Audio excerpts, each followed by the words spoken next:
August 11th, 2022, Gwinnett County, Georgia. Antonetta Stevens, 27, unleashes a brutal assault on Ashley Bocanegra, 30, in the streets behind the Preston Hills at Mill Creek apartment complex. Stevens' rage is palpable. Punches rain down, threats echo, and Bocanegra's desperate pleas for mercy are ignored. But who was behind the camera? 17-year-old Janine Gonzalez captures every horrifying moment. The footage is too graphic to show, but the audio tells a chilling story. What drove Stevens to such violence? And why was Gonzalez recording instead of intervening? The answers lie in the shadows of this gruesome act. Stop, you're so lucky my nails is hurting because I was really do worse to you right now. I will do worse to you. I will do worse to you. I will do worse to you. That's why he was trying to protect you, but now he don't care for you to get your ass beat. The dust settles, but the tension remains. Daniel Gonzalez, a man entangled in relationships with both Stevens and Bocanegra, stands amidst the chaos. His younger sister, Janine, is Stevens' confidant. Both women are mothers. Bocanegra to a 7-year-old boy, Stevens to sons aged 3 and 9. Stevens knew Bocanegra as her fiancé's manager at Floor and Decor, where he worked overnight shifts. But what secrets simmered beneath the surface? Was this attack a crime of passion or something far more calculated? The pieces of the puzzle are scattered, but the picture is beginning to emerge. You wanna get up? Get off me. Get off my hair, I'm gonna you up. Let me go then. Get off me. Say hi to Daniel. Get off me. Say hi to Daniel. Get the off You me. know he said I could come out here and you up, right? Okay, good. You know that, right? Uh-huh. He's in the house with our son. Hey, wow. He said I could you up. Yep, this is what we do. If I get mad and he knows I'm leaving, he feels sad. He says, I'll let you her up. That's what I'm doing. You up. All right. Tell me everything. You got it. Get off. Nope. No, you ain't got. You don't wanna get to be say on my so. man, right? Want to be in front of my man, right? Get off. Right? You his manager? I'm getting you fired. That's bias. Okay, so Yep, go ahead. that's a You do conflict that. of interest. I'm do showing that. this to the job. Okay. You're my while he's on the clock. My going there trying to ruin his family. He has a whole son. You're mad for him? Okay. Get off. Wow. Yeah. Get the off me. Does that? What I tell you? Get the off me. Yeah. As the assault unfolds, Stevens gives a chilling command. Steal her phone. Janine obeys, snatching Bocanegra's device and retreating to the apartment. Their plan? To call Bocanegra's fiancé and expose her alleged affair with Daniel Gonzalez. But why the urgency? Was this a desperate attempt to control the narrative, or a calculated move to destroy Bocanegra's reputation? The phone becomes a key piece of evidence, a silent witness to the chaos. Got my face. All right, get my phone. Nope, you're not getting it. You're jumping both of us for your phone. Get my phone. Come on. Let's go. Let's go. Get my phone. No. Bocanegra, battered but determined, follows Stevens and Janine to the apartment to reclaim her phone. Inside, Daniel Gonzalez, allegedly asleep during the attack, is awakened by the commotion. He returns Bocanegra's phone, but the damage is done. Witnesses describe Bocanegra as severely beaten, and she heads to the hospital for treatment. Meanwhile, passers-by alert the Gwinnett County Police. What did they see? And what role did Daniel play in this escalating drama? The investigation is just beginning. Can they come out? The females that are in there? The females out there are fighting. Yeah. This girl, she came to my house. She's been sleeping with my fiance. She works over there. She's his manager, and she keeps on forcing him to have sex with her after he been cut it off, or she's gonna fire him. And we ended up fighting right there because she approached my home. This is my home. She lives all the way over there. Okay, is everybody in the house right now? Oh, just me. I'm the only one that fought. Just me. The girl, she left. Is your sister Oh, involved? So people were My fighting. sister? Yeah, is she? No, that's my sister-in-law. Is was she there. involved? She was there. Are you two arguing? Or are you guys? No, we're not arguing. Okay, We're so okay. let's go inside. The female that he's been sleeping with. Him? Yes, my Okay. fiance that I've been with for 5 years. We Okay. moved here together from up north. He works at Floor and Decor. He's been sleeping with his manager. And that's who was here? Yes. Okay. And I've been feeling it for some time now. Okay. Yesterday I'm walking to Quick Trip. I see them walking together. And you're a woman, you know our intuition. I know that's the girl. I seen her, we argued yesterday, he broke it up, it was fine. This morning now, she's calling, text him, saying that she's gonna be coming here. I waited for her. Stevens admits to waiting for Bocanegra outside the apartment complex, but her story has a glaring omission. She lured Bocanegra there by impersonating Daniel Gonzalez in a series of text messages. Why the deception? Was this a trap set in cold blood or a moment of impulsive rage? The truth lies in the digital trail, and detectives are closing in. Where's she at? She's walking by the park. Hold the phone now. By the what? By the pool? Oh. All right, bro. Where are we going? Look at her right there, right there. So guess what? That was me. You know who did my The situation takes a tragic turn. Banra, rushed to the hospital for surgery, succumbs to her injuries before the operation can begin. The 30-year-old mother is gone, leaving her young son behind. Gwinnett County detectives descend on the apartment complex, searching for Stevens and Janine. But what drove this confrontation to such a deadly conclusion? And who bears the ultimate responsibility for Banra's death? I know, that was the girls that were walking. They went to Quick Trip. Hey, I'm Detective Carter with Gwinnett County Police. Are you? Yes. Your internet? Yes, hi. Hey, this is Detective Poppy or Sergeant Poppy. Hi, nice to meet you. We know that there was like an incident Yeah. that happened earlier today. Has anyone called you about it since? No. Was somebody supposed to? Well, we just got another call about it. So I guess the girl went to the hospital Okay. and she died. She died. She's dead. So, but we know that there was like an altercation that happened And beforehand. that was mutual, and she came here. Yeah, we understand that. Yeah. So, but because of I it, wasn't going to kill anybody. Yeah. I'm not that person. I get it. Yeah. But because of that, we have to kind of talk to you guys and get a more formal statement. True. Okay. Wow. I'm so sorry about that. Yeah. That was not my intention. I've been mentally going through a lot. I have bipolar depression, and I'm just going through a lot right now. And I came here from up north with my fiance. That's him. Hey. I came here with my fiance. Okay. Yeah. So I came Are you here, the sister? His yeah, sister? Okay. Sister. I came here with my fiance to start a new life, buy a house, everything like that, and I never expected him to basically cheat on me with someone at the workplace. You know what I'm saying? So we would like to get like a formal statement. So we're going to ask that you come up to our headquarters and talk to us. It's just right up the street. Okay.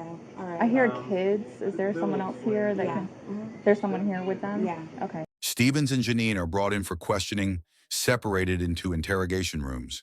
Detective Ara and Detective Carter prepare to unravel the truth. But will they find cooperation or lies? The stakes are high, and the clock is ticking. Just go through basically, since I wasn't there, and I'm playing catch up basically. So what happened? So like, let me start to where it leaded. Okay. How it all. Okay, so like, since I've been down here, they haven't been on good terms. So arguments back to back. So like, we just came back from Florida like not too long ago from her mom's wedding, and we left on bad terms with everybody because my brother got into a incident with her stepdad. So ever since that happened and we left Florida, it's just been rockier. It's just been worse arguments. So yeah, sorry, I just cursed. You're fine, girl. Okay. I flipped up earlier. Okay. So like that arguing or whatever. So my brother, him being a man, cheats. Like always, he's feeling less than, he thinks it's okay to cheat, so, he tells me. So, he tells me who's he cheating with and stuff. Now, me and my stepsister, not my stepsister, my sister-in-law, we're very close, like, so close, like, you understand. Like, she's more of a sister to me than my brother's a brother to me, Oh, okay. Yeah. Very So, close. like, we're very close. Yeah. So, once he told me, I was just like, ooh, what to tell her? It's girl code. You Yes, have to. right? So, especially when, right after he told me what he was doing, he wanted to do it with her. So, I was just like, I'm about to tell her. 2 days prior before this day, we were just chilling, she was working. And Daniel did something to her to make her upset. So we were talking or whatever. And I was just like, oh, I forgot to tell you. No, I didn't forget, but I still, you know. So I was like, told her what happened. He explained what she did or whatever. She was like, oh, really? She's upset or whatever. I was like, don't tell him that I told you because he's going to be mad at me. Right. Okay, so after that, he explained how the girl looked to me though. And, you know, curly hair, Puerto Rican, skinny girl. So I was like, alright. So then I explained it to Antonetta. So the next day after that, we went to the store. Last night. We went to the store last night and we were walking the Quick Trip. Quick Trip is right there, you know. I know, I saw y'all walking earlier. Yeah. I thought that was you guys. Okay, so we walked to Quick Trip. As we're walking to Quick Trip, both of them are walking together from Quick Trip. So they're just now leaving and we're just now coming. So Antonetta is like, is that Daniel walking? So now she runs to him like, who is this? So he's like, oh, it's my work or whatever. Mind you, before we walked to Quick Trip, we asked him, when you go on your break, can you take us to the store? He said he couldn't leave on his break. So when we saw them walking, it was like, you just said you couldn't leave on your break. Now you walking with her to the store? Janine identifies Bonra as the woman she saw with her brother, Daniel. His testimony aligns with hers. But what does he know that he's not saying? The timeline is critical and every detail matters. So after that, she's kicking Daniel or whatever. She don't want to live with him no more. It's either he gonna leave or she's gonna leave. And you know, she gotta leave with the kids, everything. So it would make sense if he just left. So he's getting kicked out, whatever. And then I guess she was coming to see him. He was getting kicked out. I don't know. I was in those messages. I'm not sure what was said. But I guess she was coming to see him because he was getting kicked out. And Antonetta saw the messages. So she decides, like, yeah, now she's about to come see you. Now I'm about to beat her up. Because you just saved me from her the other day. No, you know that's how it was. So she's coming. So Antonetta and me, we go. And she comes to the house, you know, big fight. So, after the fight, we took her phone. We were going to call her husband to let her know that, you know, to stir some out. Janine's demeanor is unsettling. She laughs and smiles as she recounts the events, seemingly oblivious to the gravity of the situation. Is this a coping mechanism or a sign of something darker? Her lack of remorse raises questions about her involvement and her understanding of the consequences. Oh, okay, so we closed the door. She starts banging on the door like crazy because, you know, we got her phone. She wants her phone back. Yeah. So then we gave her phone back, and then I don't know what the hell happened after. She gave her phone back. Literally, like, she left right after. I don't know how she left. Like, I wasn't watching after that because my brother was mad as hell, and you know, he don't want me in the business. I was already in it too much. So he's like on my ass, so I'm just like, okay. So I don't know what happened after she left, but literally right after she left, a third party called the police. They came, you know, made a report, and then after that it was over, whatever. And then just know you guys came. Yeah, that's all I know. When you guys fought, how long did that fight last?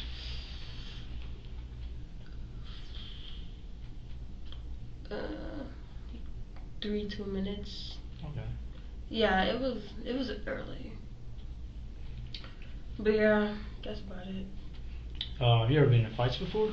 Me? Mm-hmm. Yeah. You have? Oh. Okay. You seem kind of athletic. You play sports when you're in school? No. Oh, okay. Yeah. Do I really look athletic? Yeah, you look athletic. Yeah, you got some shoulders on you. Why would you do that? Yeah. You don't know if I just care about these shoulders. In contrast, Stevens' interrogation takes a different tone. She immediately requests a lawyer, a move that speaks volumes. What is she hiding, and how will her silence impact the investigation? I will say that, you know, I don't go out looking to harm anybody. That's not my intention. I do feel, very remorseful about anything that has happened with that young lady. I'll also say that, it wasn't my intention to even get into an altercation with her today. She came over to my place of residence looking for my fiance. We argued. I was hit. We fought. I feel really bad, but I don't know. I'm just, this is just too much.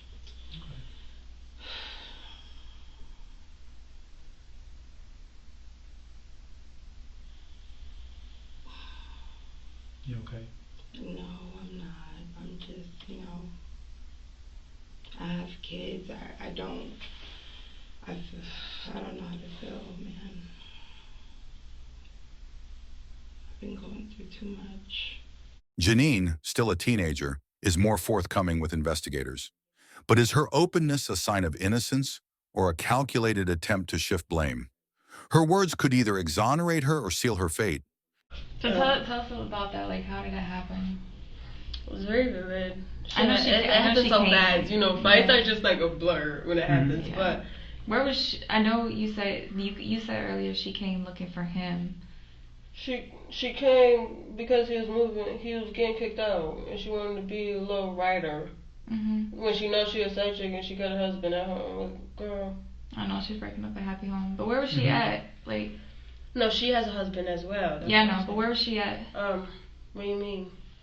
You said she came and looked for him. Where was she at? How did y'all make contact with her? Through messages. Where did you meet up? She was in our complex. I guess she lives like right near us. Look at her right there, right there. So that's what that was me, who Yeah. Like, I think, like, there's, like, two sides of the complex. So, that hill? Yeah.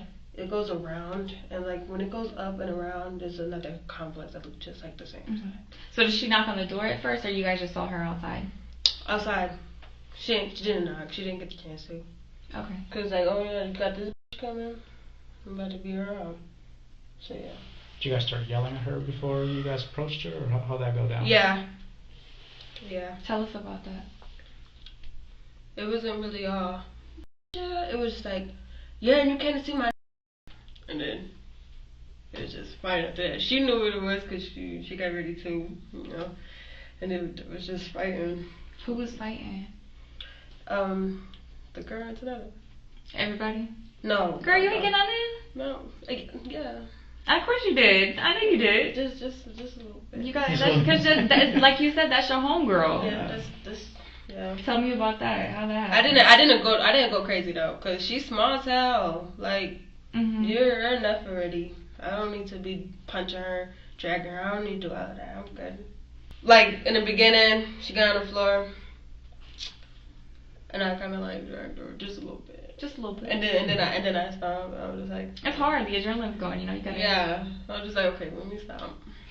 And then they're just fighting. And yeah. Just a little hit. So I didn't really fight her. That's just crazy. What made it stop? I don't know.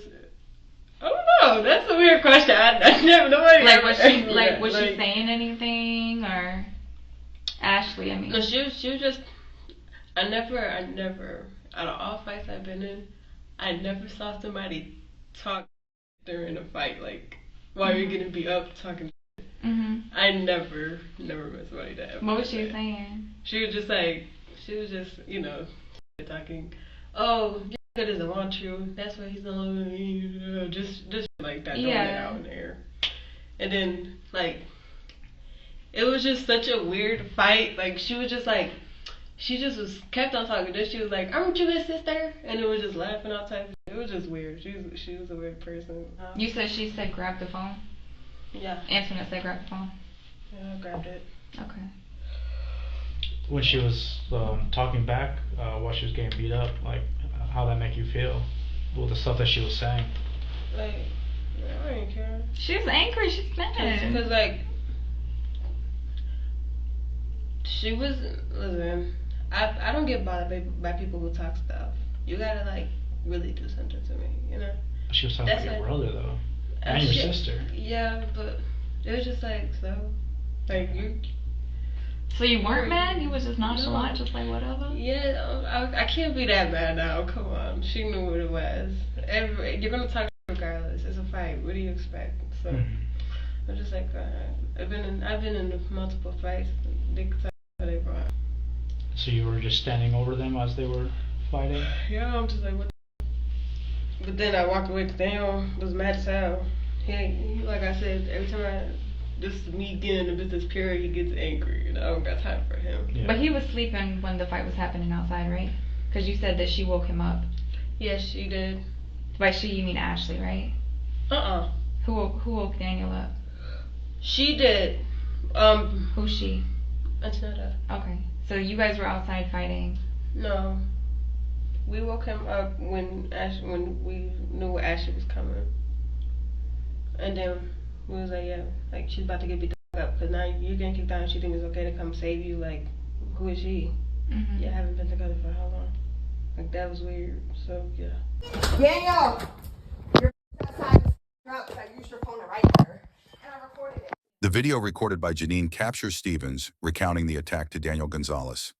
It's clear he was unaware of the violence until that moment. But how much did he know beforehand? And what role did he play in the events leading up to Banra's death? How did you guys find the messages again? His phone. Okay. Did you find it or did she find it? She found it. Antoinette? Mm-hmm. Okay. How did she, like, where were you at? Did you come, how did that happen? She came to me, we were reading the messages. And we were like, yeah, that's the girl that we just saw. Yeah. Yeah. Did you guys text her? Mm-mm.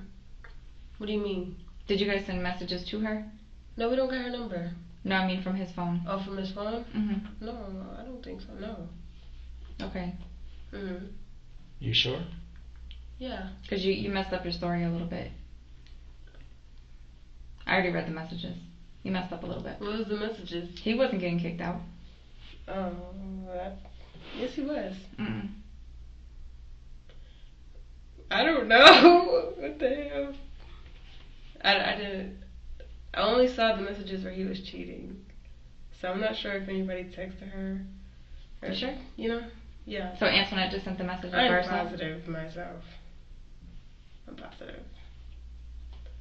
But yeah, I don't know if there's any messages sent to that lady. Because I can't say I didn't know if there's messages sent. You were with her when she was still texting she him. have come. You were still with her when she was texting her. I know you guys were sending messages. She already told us you guys were texting her. Yeah, but I don't know what was said. So she was just texting her. That's why I said we were getting kicked out. I don't know what was said. So you didn't send the messages, she just sent the messages. Yeah, because I don't know what was said in those messages. But I know from seeing them arguing, he was getting kicked out. Okay, so you didn't see no messages. Antoinette just told you about it, and then no, Antoinette was texting her? I saw the messages where he was cheating. What did those say? Oh, I'm feeling you, I'm falling for you, something like that. Hurting each other's messages. And that's when Antoinette showed those. She showed those to you, and that's when she started messaging her. Yeah, she showed those to me, and then she sent a message to her. Antoinette sent the message to Ashley. I don't know. Yeah, I guess. Did she tell you what she was sending? Did, like, the words and shit? No, I don't know what she said. You mean you had to know something? You knew she was outside. But I didn't know she was outside. Of course I knew she was outside, because if she about to go fight, I'm coming with her. But earlier in the day, she didn't know that she was walking into a fight. Yeah.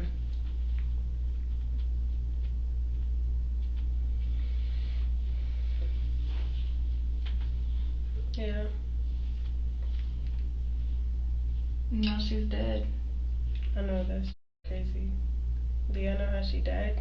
Like, from fighting. The injuries of her death.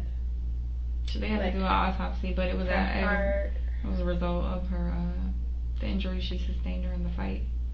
Bonra's autopsy reveals the extent of her injuries: blunt force trauma to the head, brain hemorrhaging, and a ruptured adrenal gland. Her death is ruled a homicide. The brutality of the attack is undeniable. But who delivered the fatal blows? The evidence points to Stevens, but the full story is still shrouded in mystery. It's crazy. How does it make you feel? This make me feel like I'm going to hell. That I'm not gonna lie. Yeah. Like that's really crazy. Life is crazy. Mm-hmm. Like, she's not a big girl.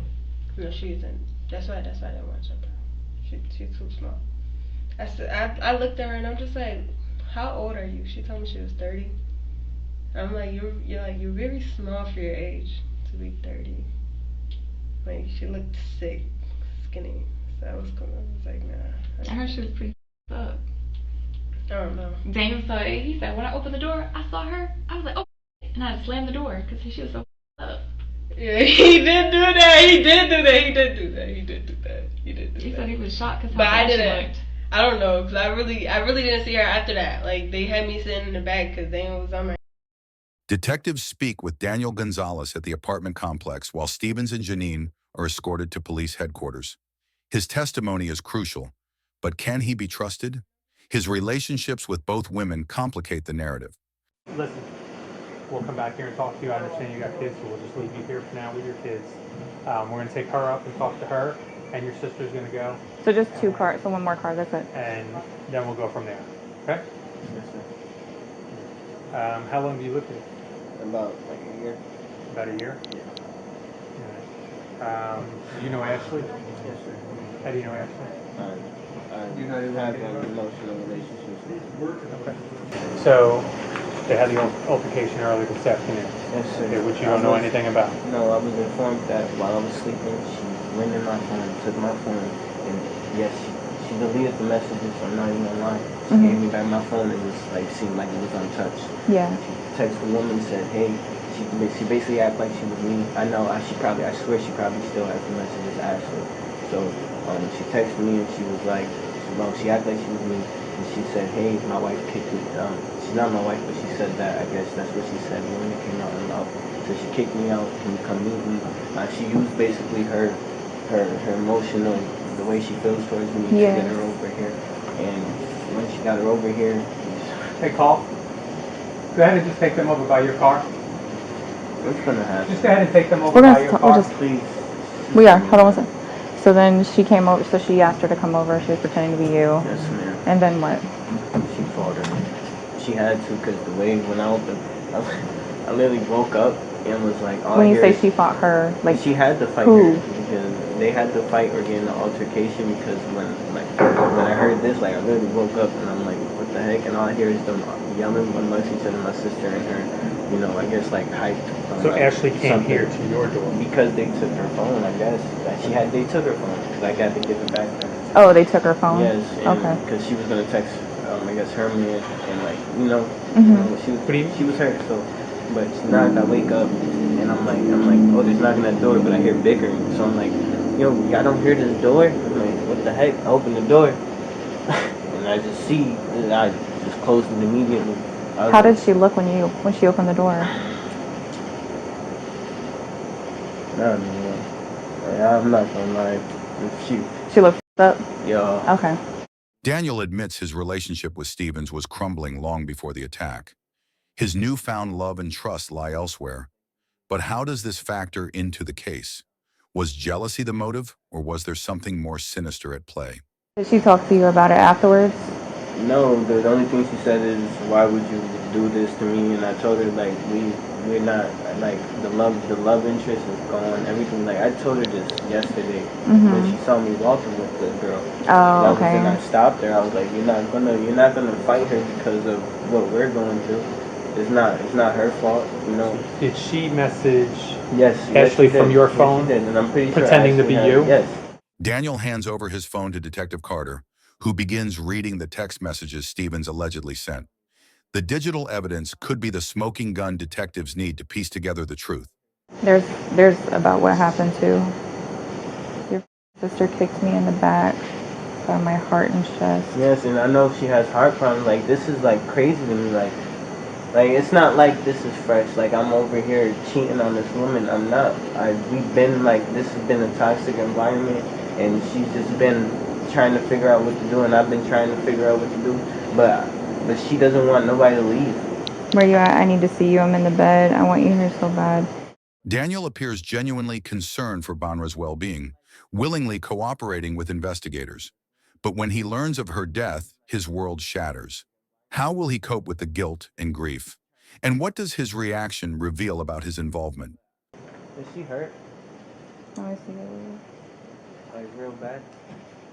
So Honestly, I'm not gonna make a show. I'm not gonna go and yell. I'm not gonna go call her. I just want to know.